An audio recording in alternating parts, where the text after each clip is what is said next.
For our shepherd's hook, I want to taper down this edge.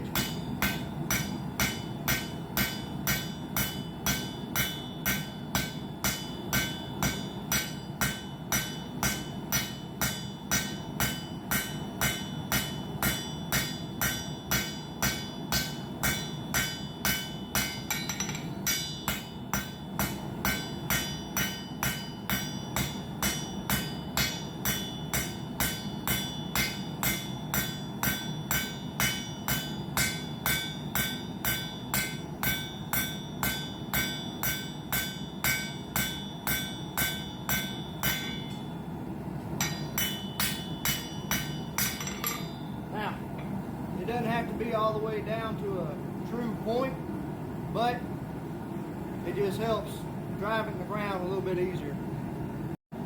Alright, so I want to get that first little curl started. I'm going to drop it right back here in the hole, my handle.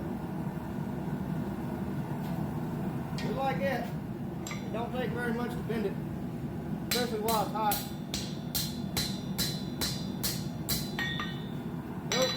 Nice little tight curl on there. Then for our next one, I'm gonna heat this up. I'm gonna heat up this section right behind it. Put a curve going the opposite way. So for the second turn on your shepherd's hook, you got two options. You can either isolate the heat with the water, or make your jig come around. That way you don't deform that smaller hook. You can come back around. If you don't mess it up, put your secondary bend on there. And there's your shepherd hook. I left it a little wide. That birdhouse, or that bird feeder is kind of wide. I don't want it hitting over here for the squirrels to get to. But